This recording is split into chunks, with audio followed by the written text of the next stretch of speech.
The message for today, brothers and sisters, is entitled The King Alfred Plan.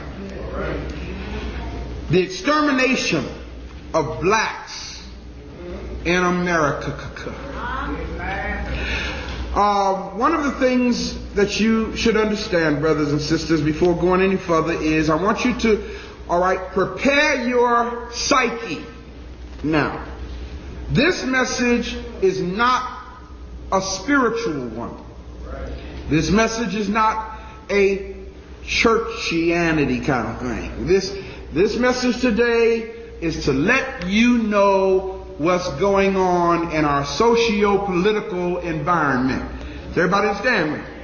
So kind of gear your head up for that, all right? And understand that I'm going to share some information with you in this message that's very disturbing. I'm telling you now. It's not meant to depress you. It's meant to make you aware. It's not meant to make you walk out of here feeling like there's no hope.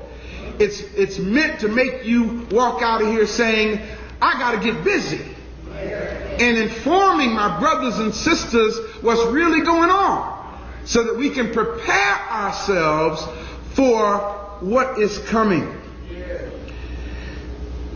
The information that I'm going to share with you, personally, I have researched it along with many of my colleagues, and we found a lot of this information in the United States Library of Congress. A lot of this information has finally been declassified after being held away from the masses, or kept back from the masses after many years.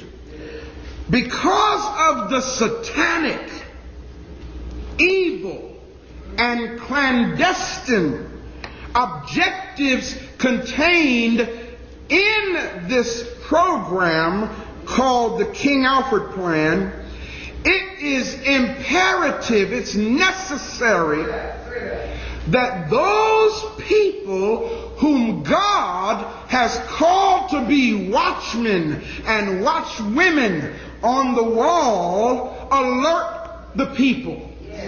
There's a passage in the scripture that says, woe unto the watchman that sees danger coming and don't say nothing, because then the blood of the people will be on their hands.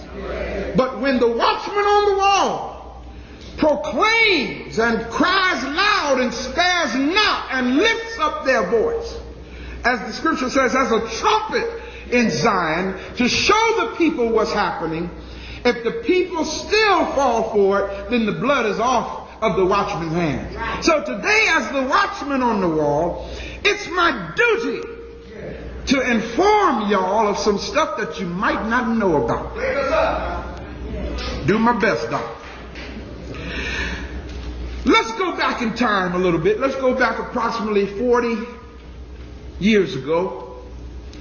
Between the years of 1960 and 1964, an organization called the National Security Council. Have y'all ever heard of that before? I know you have, because we talk about national security memorandums. Well, the National Security Council developed a government program called the King Alfred Plan.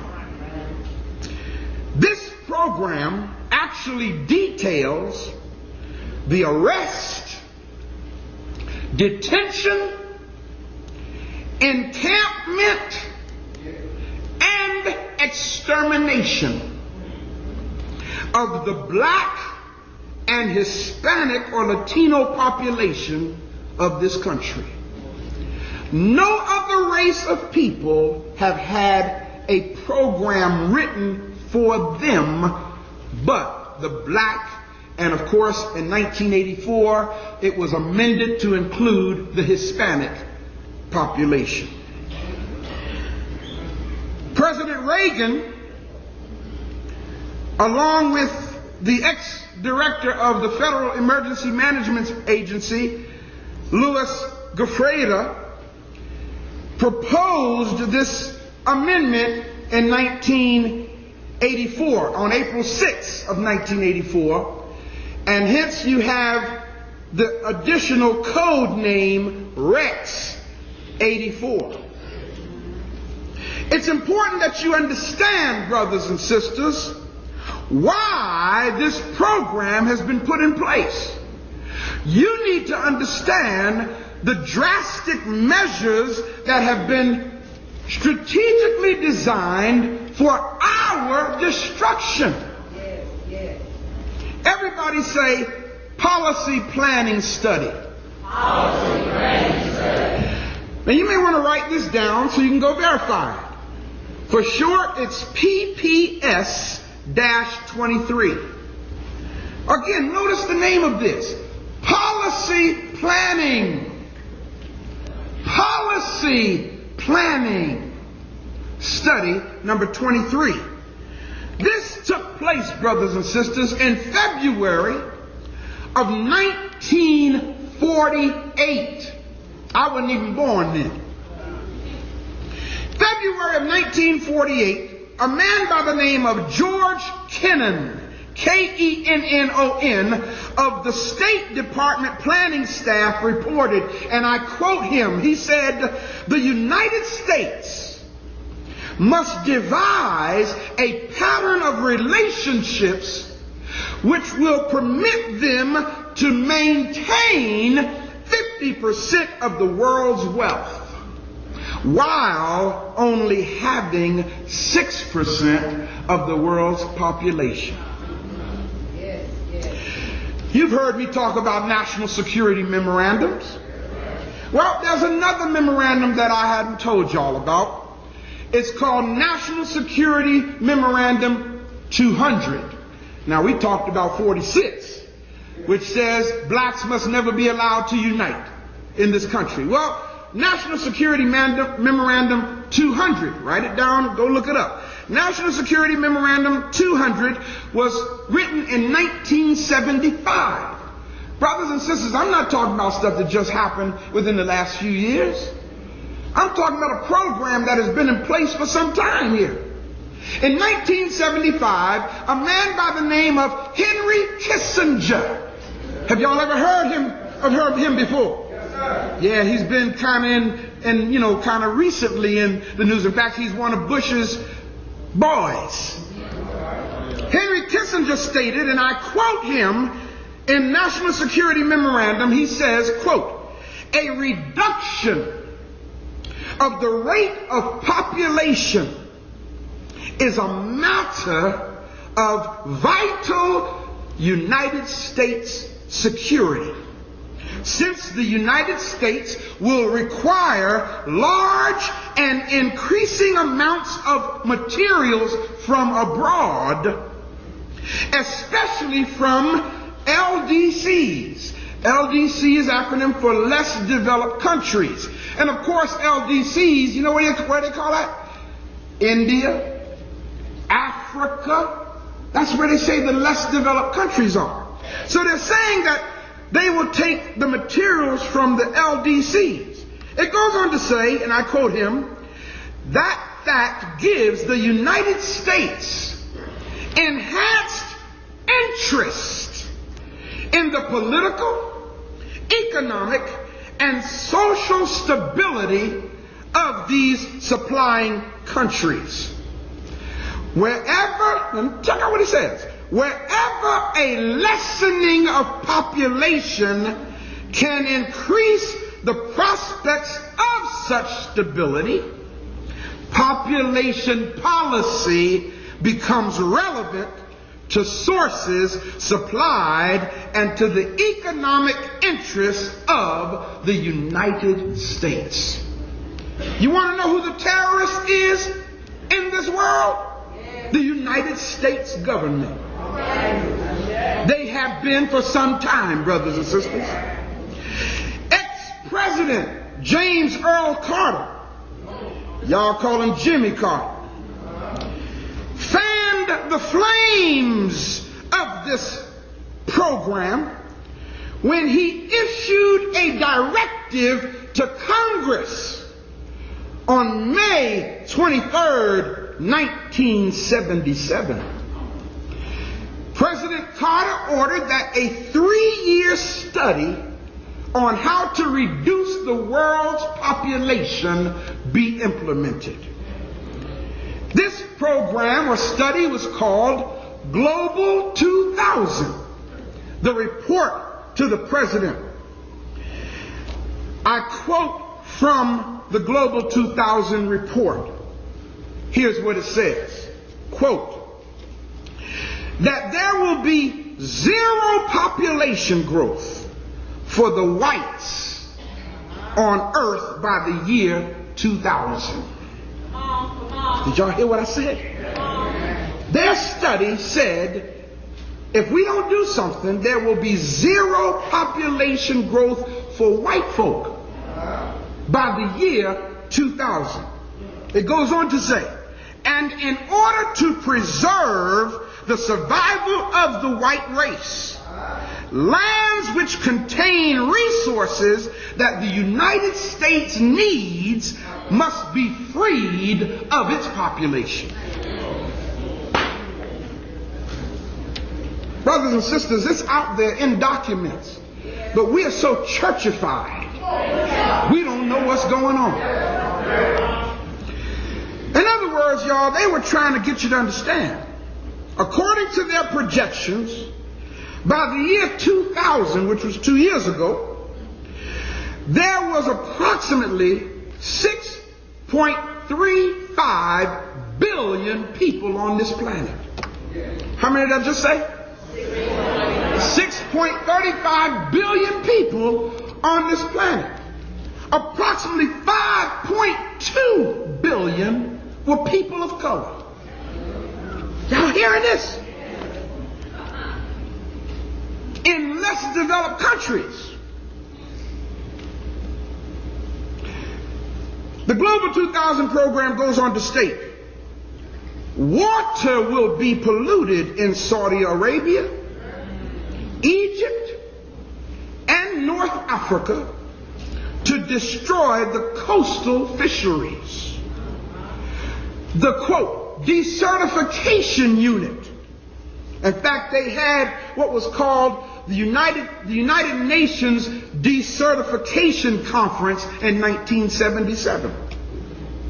The desertification unit will destroy woodlands in the Sahel region in Africa below the Sahara Desert to increase, check this out now, to increase the destruction of topsoil. Yes, yes.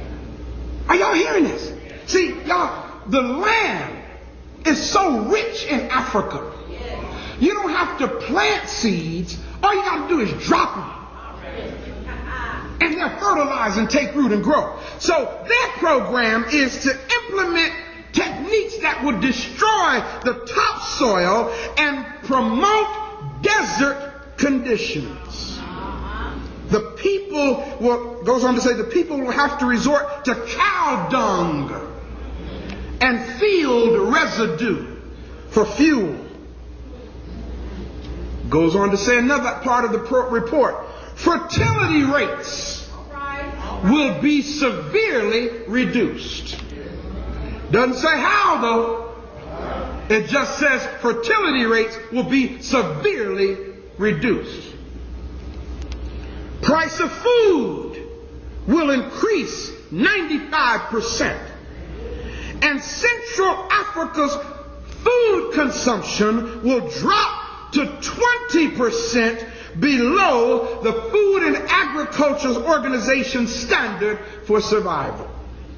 Oh, this is really deep. And every $1 increase in the gross national product for less developed countries, for every $1, there will be $20 increase for North America, Western Europe, Australia, New Zealand, Japan, and Canada. Now this really blew my mind, y'all, when I was doing this research. It went on to say, weather, not W-H-E-T-H-E-R, W-E-A-T-H-E-R, the weather, like outside. The weather will be manipulated to affect production and demand of food, imported from other countries. Now you know that's deep. When they've actually developed the technology to cause weather control.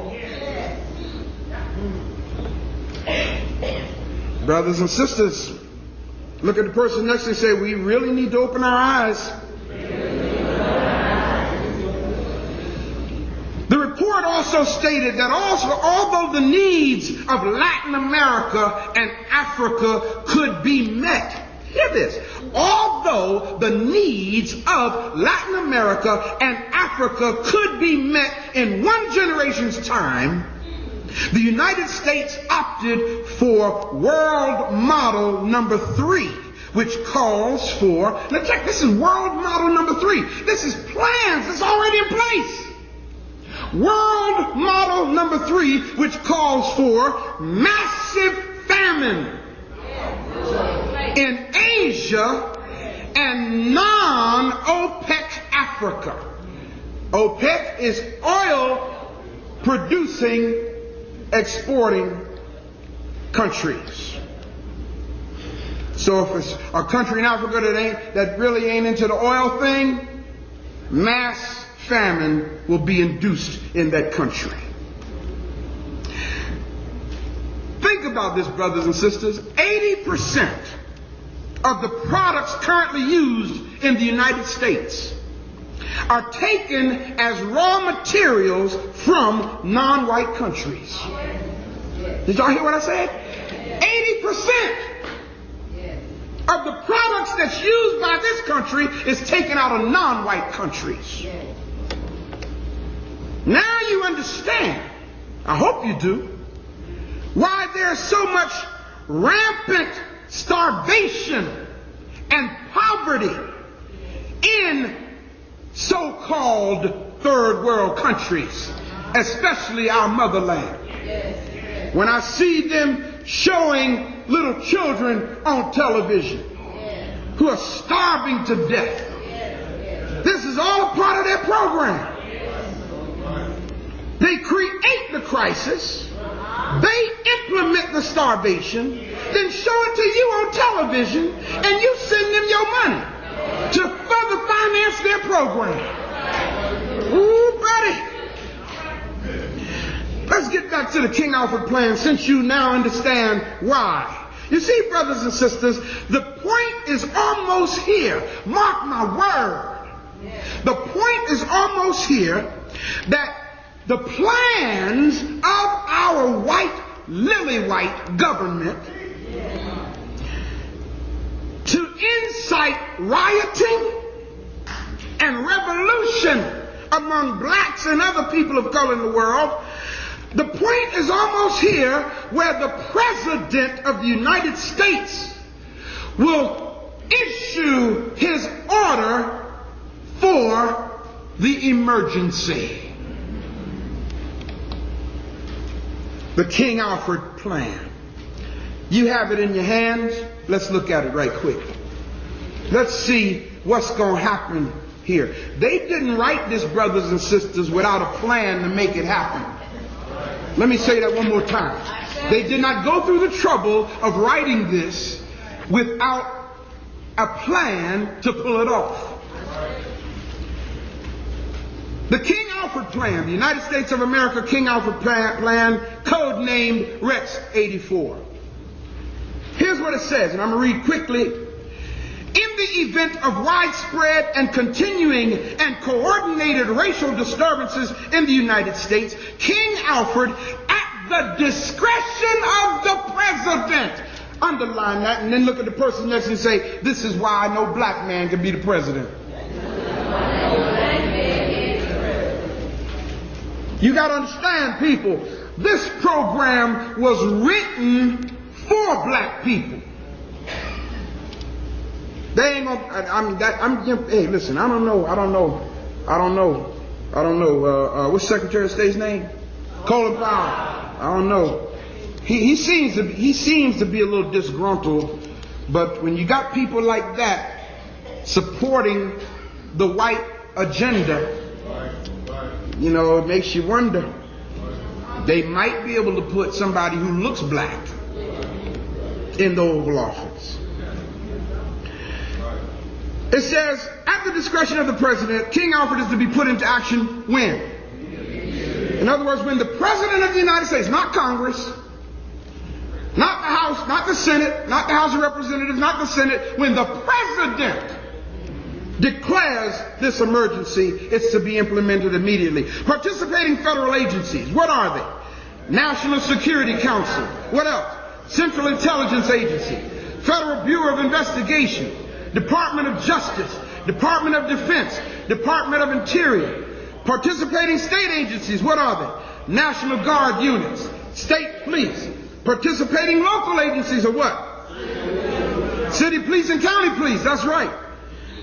Now, one of the things you need to understand, brothers, let me make this notation before we read further. In addition to the law enforcement agencies that we just mentioned, in 1982, there was a guy named Oliver North. Y'all have heard of him, right? Oliver North and Ronald Reagan got together, and the two of them amended the King Alfred Plan. And their amendment became known as Rex 84 because it was signed by Ronald Reagan in 1984. Now, the original plan was signed by Lyndon Baines Johnson, but Ronald Reagan amended it to include the Hispanic population. Originally, it was, what we're going to read, it was just written for blacks. But in 1984, Oliver North and Ronald Reagan amended it to include the Hispanic and Latino population. What's really deep, brothers and sisters, is this. The neo-Nazi groups, this is all a part of the amendment in 1984. The neo-Nazi groups in Texas, Louisiana, and Mississippi, along with state militia groups, like the Missouri militia, the Michigan militia, the Minnesota militia, all of these white paramilitary groups that have their training grounds out in the woods and stuff that y'all, I'm sure y'all know about that, right? I hope you know about that. Well, the amendment in 1984 was written to include them automatically being deputized when the president declares the emergency. And all of these other groups will be deputized by the federal government to round up blacks and Hispanics for encampment. This is not good news, brothers and sisters. I'm not here to make you feel good today. I'm here to make you aware today. Y'all hear what I'm saying? Now, brothers and sisters, if y'all are thinking for a moment that there's going to be worldwide empathy or sympathy for us, don't think that. Now, I'm going to tell you why I say that, y'all. Because y'all remember when James Baker was Secretary of State? Well, James Baker developed a policy with Russia and Canada. These other governments have created what's called a United States European base to exterminate blacks and Latinos in Africa, South America, the East and West Indies, Cuba, and Puerto Rico. I mean, they're working. Why? Why are we targeted? Think about that. Let's finish reading the memo here. Memo from the National Security Council. Y'all see it? Notice what it says. Even before 1954, when the Supreme Court of the United States of America declared unconstitutional separate educational and recreational facilities, racial unrest and discord had become very nearly a part of the American way of life. But that way of life was repugnant to most Americans. Since 1954, however, that unrest and discord have broken out into widespread violence, which increasingly have placed the peace and stability of the nation in dire jeopardy. This violence has resulted in loss of life. Y'all remember the riots in the 60s, right? Okay, this violence has resulted in loss of life, limb, and property, and has cost the taxpayers of this nation billions of dollars, and the end is not yet in sight. This same violence has raised the tremendously grave question as to whether the races can ever live in peace with each other. Each passing month has brought new intelligence. Now check this out. That despite new laws passed to alleviate the condition of the minority still is not satisfied. Now who y'all think the minority is here? Black folk, right. Demonstrations and rioting have become a part of the familiar scene. Troops have been called out in city after city across the land, and our image as a world leader severely damaged. Our enemies press closer, seeking the advantage, possibly at a time during one of these outbreaks of violence. The minority has adopted an almost military posture to gain its objectives, which are not clear to who? To most Americans. Now, in other words, look at the person next to you and say, evidently, the minority and Americans are two different groups of people. In this document, anyway, when it says the minority has adopted an almost military posture, they're talking about the organization like the Black Panther Party. You follow what I'm saying? The Black Panthers stood out there in L.A. with shotguns and handguns and stood face to face with the police department saying, we ain't going to have this here. That was adopting a military posture, and they had to do something about it. It's expected, therefore, that, now check this out, when those objectives are denied the minority, what does it say, people? Racial war must be considered inevitable. Now here we go. Read this with me. When that emergency comes, we must expect the total involvement of all 22 million members of the minority, men, women, and children. For once this project is launched, its goal is to terminate once and for all the minority threat to the whole of the American society and indeed the free world. That's some serious programming. Now, of course, it says 22 million members, y'all, and that's because that was the amount of blacks in the country back in the early 60s. You take it and apply it to today, it's a lot more. Chairman, National Security Council. Next memo, preliminary memo from the Department of Interior. Under King Alfred, the nation has been divided into what? 10 regions this country's been divided into for the purpose of implementing their plan. In case of emergency, notice what it says. Minority members. What people? Minority members. Now again, this has been amended in 1984 to also include Hispanics now and white sympathizers. Minority members will be evacuated from the cities by federalized National Guard units, local and state police, and if necessary, by regular units of the armed forces using public and military transportation. Read it now. What does it say? And detained in nearby military installations until a further course of action has been decided. Brothers and sisters, in case y'all did not know, June 27th, 1988, George Bush Sr. What date did I just say?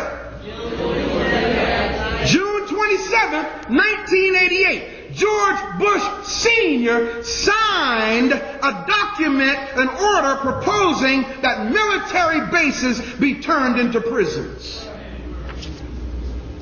Look at the person next to you and say, there is a plan in place.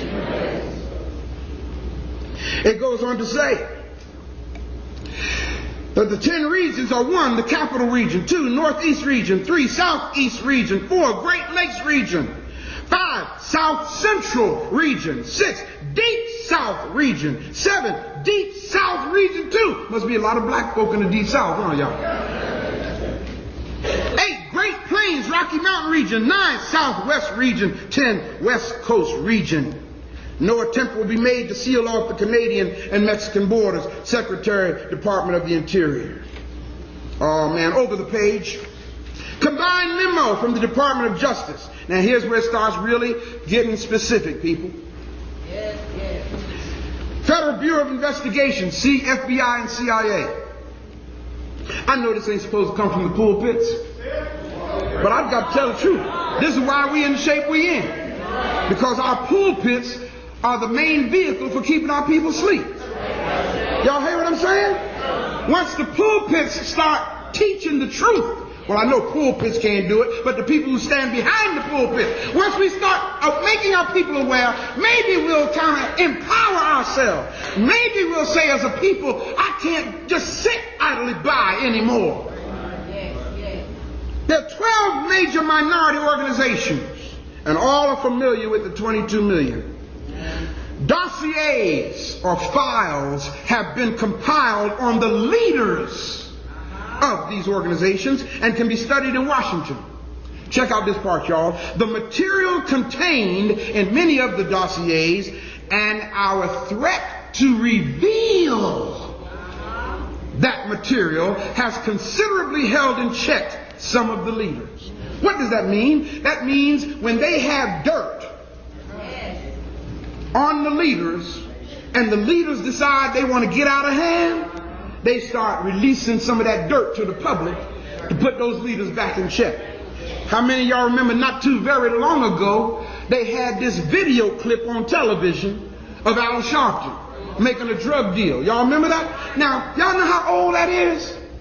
That goes all the way back to the mid-80s. They had that clip all this time, but now the brother is trying to be more vocal for his people, and what did they do? Release some of that dirt. Brother done got quiet now. Yeah, buddy, that's how they hold our leaders in check. Leaders who do not have such usable material in their dossiers have been approached to take government posts, mostly as ambassadors, and primarily in African countries. Y'all remember when Martin Luther King got shot? Andy Young was standing right there on the balcony with him. And right after King got shot, what did they do? They made Andrew Young a United Nations ambassador. That's how they buy our leaders, people. The man was standing right there next to King. If anybody should have been a vocal advocate for what was going on, it should have been Andy Young. But Andy became a good boy. Became an ambassador. Look at the person next to you and say, it's bad when people are for sale. Let's make it even better. Let's say it's bad when our leaders are for sale.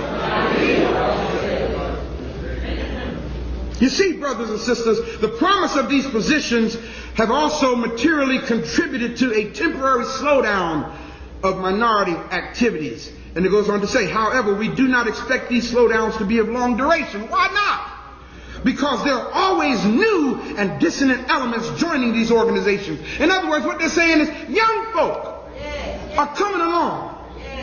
And they have a whole new paradigm. They have a whole new energy to deal with us. So what we must do is address them too. All organizations and their leaders are under what? Constant 24-hour surveillance. The organizations are, read them with me. 1, the Black Muslim. Why y'all think the Nation of Islam is the top of the list? Think about it. What organization out here has addressed and fought racism as strong as the Nation of Islam? What organization in this country has done more for the resurrection of the black man than the Nation of Islam? Not one. The black church sure enough hasn't done it. In fact, the black church is the reason why the black man is in the condition he's in.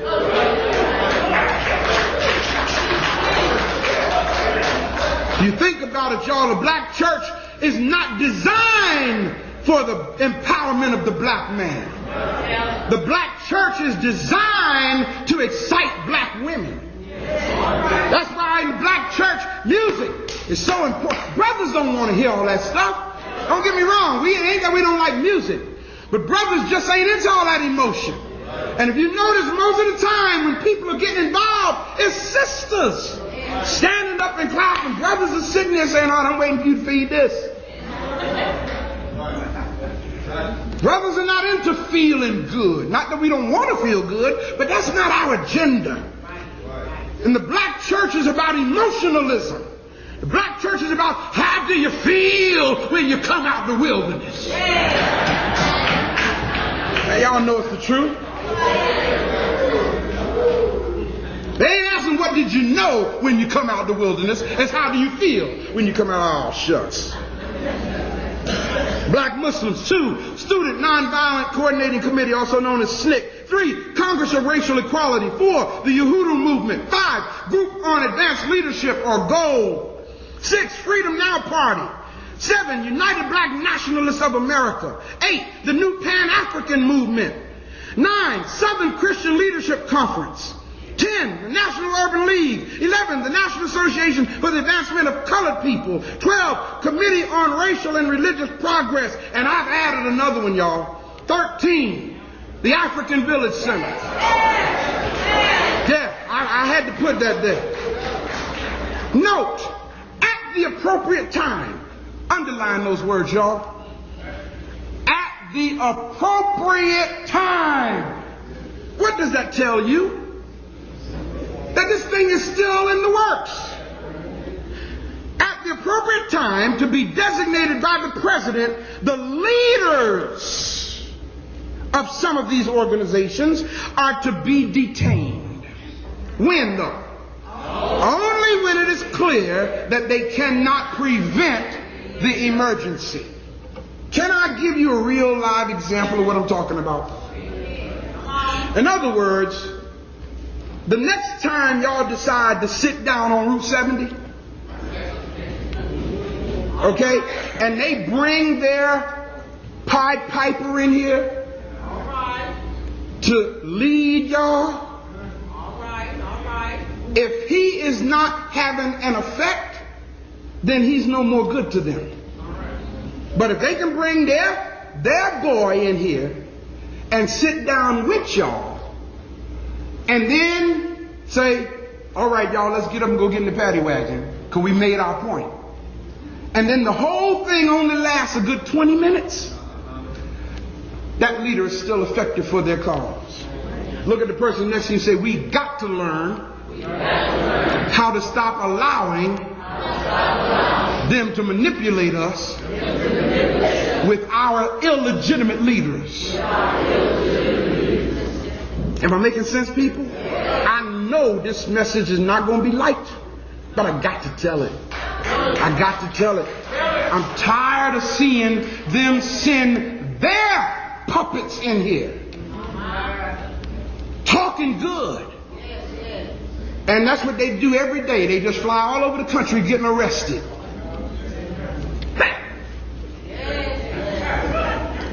They come here to St. Louis today, lead y'all into a game, get a phony arrest, fly out with their FBI escort, and go in Baltimore tomorrow and do the same thing. How many people come on, y'all, come on. Come on. I'm sorry for busting y'all's bubble. Gotta tell you like it is. It goes on to say, all other leaders are to be detained at once. In other words, the leaders that ain't for sale. Compiled list of minority leaders have been readied at the National Data Computer Center. It is necessary to use the minority leaders designated by the president. I gotta walk now. Y'all see that? Minority leaders that the president designated. Look at the person next to you and say, so what good are they? It's necessary to use them in much the same manner in which we use minority members who are agents of the Central Intelligence Agency and the Federal Bureau of Investigation. And we cannot, until there is no alternative, reveal King Alfred with all its aspects. In other words, I ain't supposed to be standing up here telling y'all about this. You're not supposed to know about this. You see, brothers and sisters, the only way to prevent a conspiracy is to expose it. Yes. I say. Notice the next sentence, y'all. Minority members of Congress will be unseated at once. Uh-oh. You mean Maxine Waters?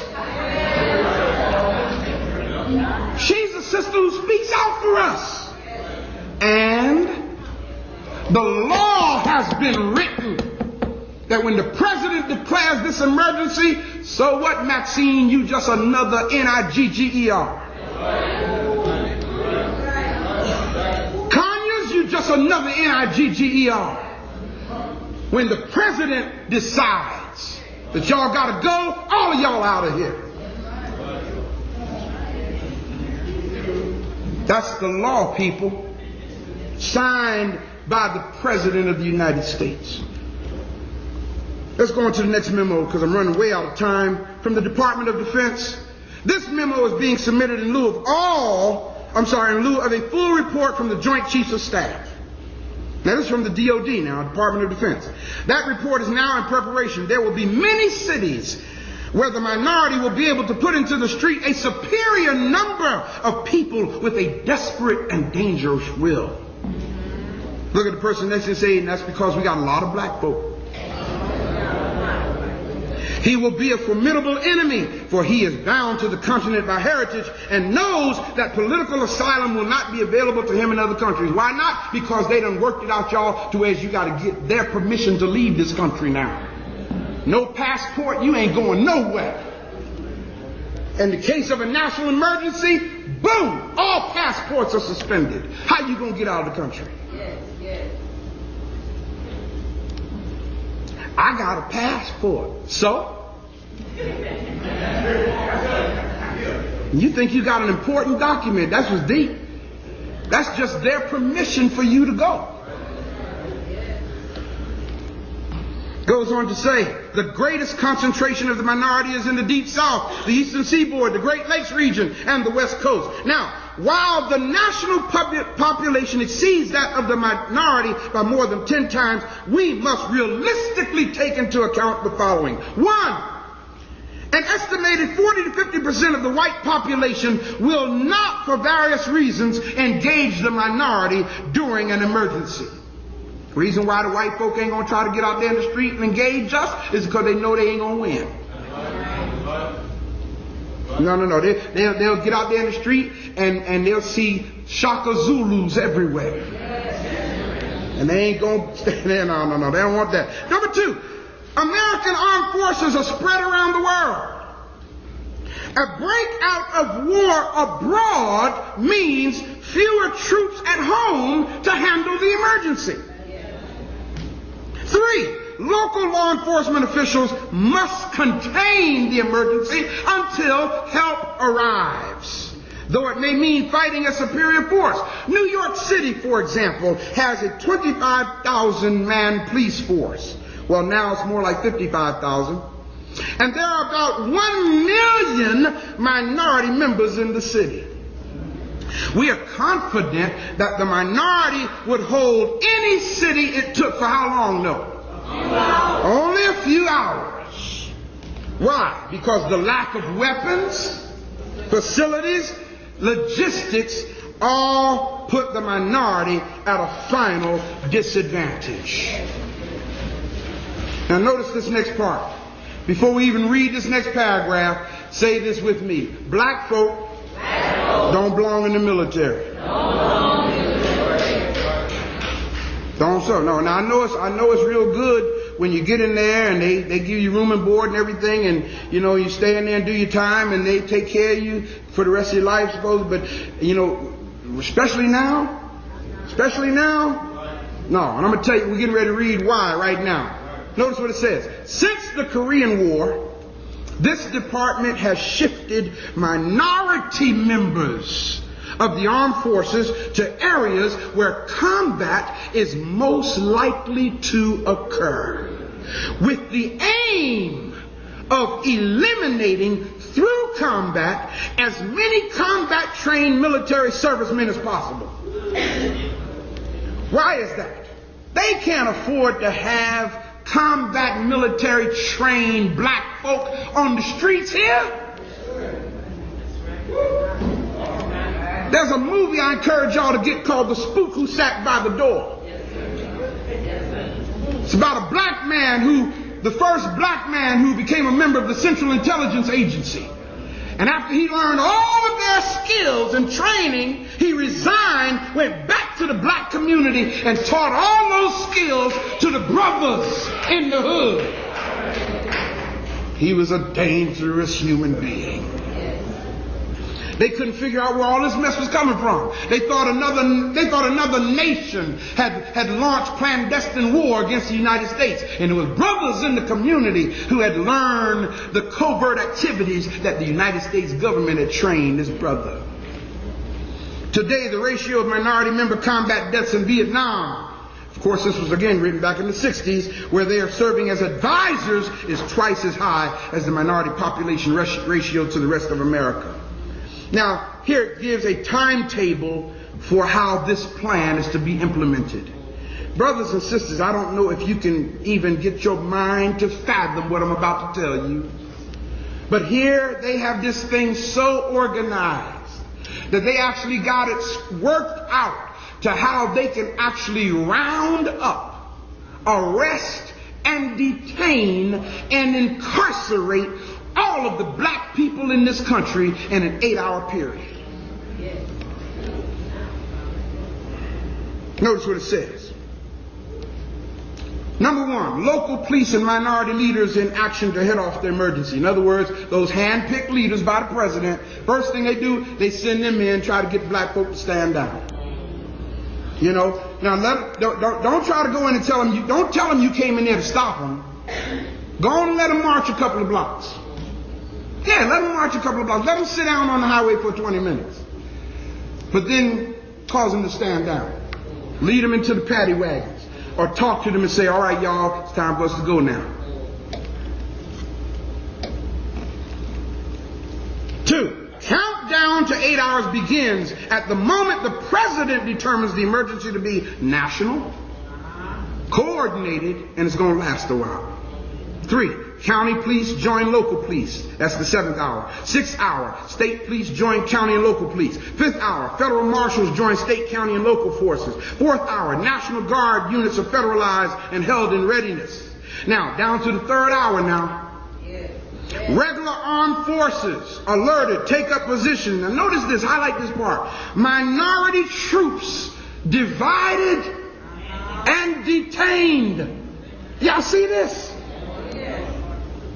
In other words, yeah, you in the Army, you in the Marines, with your M16. But when the president declares an emergency, we're going to take your M16 from you, even though you done went and almost gave your life for this country. When the president declares an emergency and it's time to round up all these black folk and put them in some of these storage facilities until we decide what we're going to do with them. Y'all, why you think they building all these storage facilities? Y'all ain't got that much stuff to put in storage. Come on, y'all. Think. Storage facilities with running water. What boxes need with running water?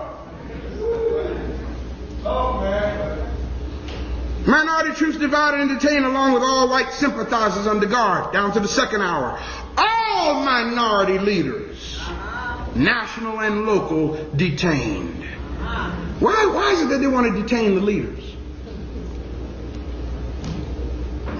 You know? Why just the leaders? Now, they ain't round up all of our people yet, just the leaders. 9. President goes on national radio and television and tells black folk and the Hispanics, y'all got 1 hour to stand down. If they don't listen, down to 0 hours, all units under regional commands into the emergency. Engage. Now, here's a note. Zero Committee report. And this was called the Zero Committee. And of course, talking about zero population. Survey shows that during a 6-year period, production created 9 million objects. What in the world is that? Or 1.5 million each year. Production could not dispose of the containers, which proved a bottleneck. However, that was almost 20 years ago. And remember, this was done in 64. 20 years before 64 is 44. 1944, 1943, 1944, that's when the Holocaust took place, y'all, in Nazi Germany. Yes, yes. And what happened was the furnaces that Hitler used to burn these people weren't hot enough. Right. So when they start throwing the bodies in the furnaces, the bodies weren't burning up fast enough, and it caused the furnaces to get clogged up. So notice what this report says. We suggest that vaporization techniques be employed to overcome the production problems inherent in King Alfred. What does that mean? Well, as a result of this recommendation, they began to build what we call high volume or nuclear powered trash incinerators. And these incinerators burn 5,000 degrees Fahrenheit. Y'all listen, steel, depending on the kind of steel it is, melts between 2,600 and 2,700 degrees. Now, steel will melt at that temperature. Why do you need an incinerator that burns 5,000 degrees? So that the furnaces don't get clogged up again. When they take those people who they detained and gas them, put them to sleep, Lord have mercy, put them on these conveyor belts that roll into this furnace. As soon as they get in there, poof. Now I know it's not good news. Preacher, I didn't come here to feel sad today. Hey, if you don't know, you're going to really feel sad. Because the biblical text says it this way: my people are destroyed because of a lack of knowledge. Don't say it can't happen, people. Don't say it can't, because on February 21st, 1942, Executive Order 9066 was implemented. And on February 21st, 1942, every Japanese American in this country was arrested and detained. And the law stated if they were 1/16 Japanese, they were to be locked up too. When the Japanese, the war, World War II. I don't say it can't be done. But see, Japanese got sense. We bombed Japan. Now Japan owns us. Isn't that deep? 60 years later, Japan is one of the richest countries in the world. They own more property in this country than anybody else. They didn't walk around with a sign saying, "We shall overcome." Japanese didn't do that.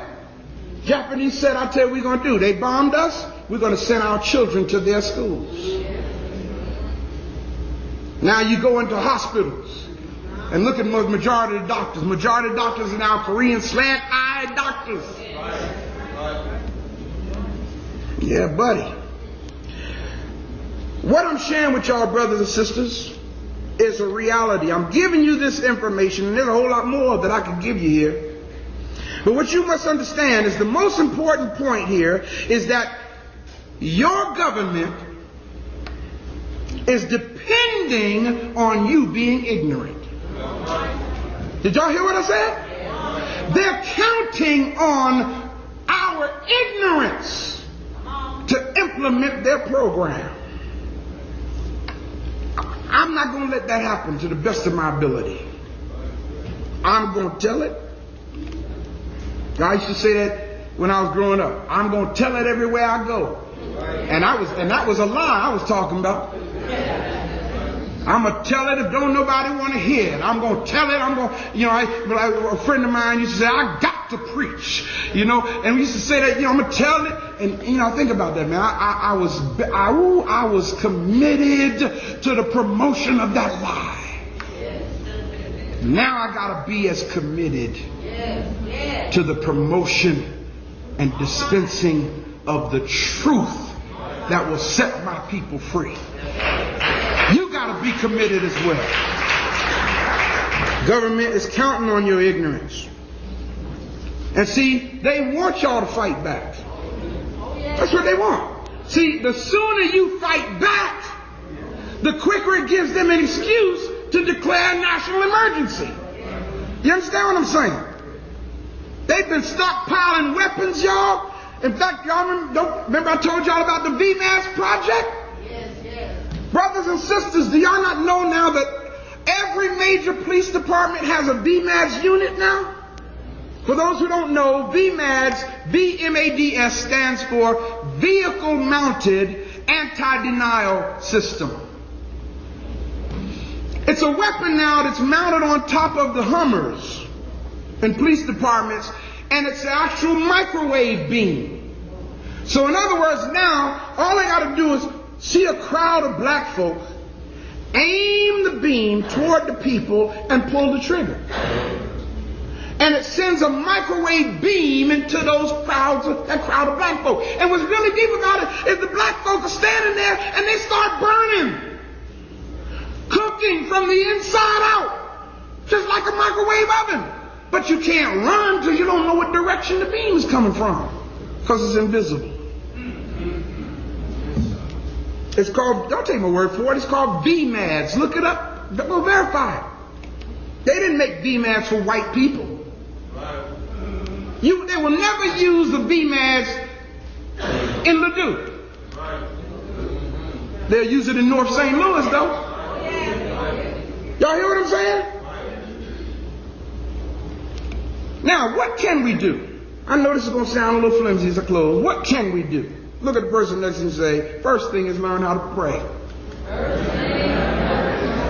And see, y'all might not believe in prayer, but let me tell you something. Prayer is a powerful tool. Prayer will give you guidance and wisdom, because when you pray, number one, you quiet yourself. You humble yourself. And you perk up your ears to hear what God has to say to you, either through the Spirit of God in you or through the voice of your ancestors.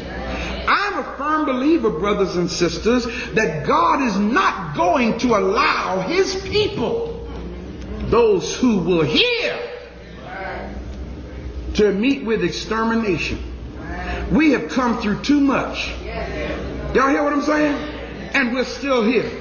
We are the number one wonder of the world. Not the pyramids, we are.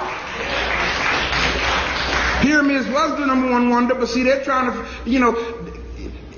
we're still here to tell about the pyramids. We ain't supposed to be here to tell about them. We're supposed to be gone by now so they could claim the pyramids as theirs. And here we still are. So I'm giving you all this information today because I love you. I love your children. I love our future. My people are destroyed because of a lack of knowledge. Ephesians 5:11 says these words, and I close. Ephesians 5:11 says, have nothing to do with the fruitless deeds of darkness, but rather expose them. Y'all got that? So when I see the deeds of darkness that's been designed for the elimination of our people, my job is to expose that which will bring genocide and destruction to our people. It might mean the difference between your children living or dying.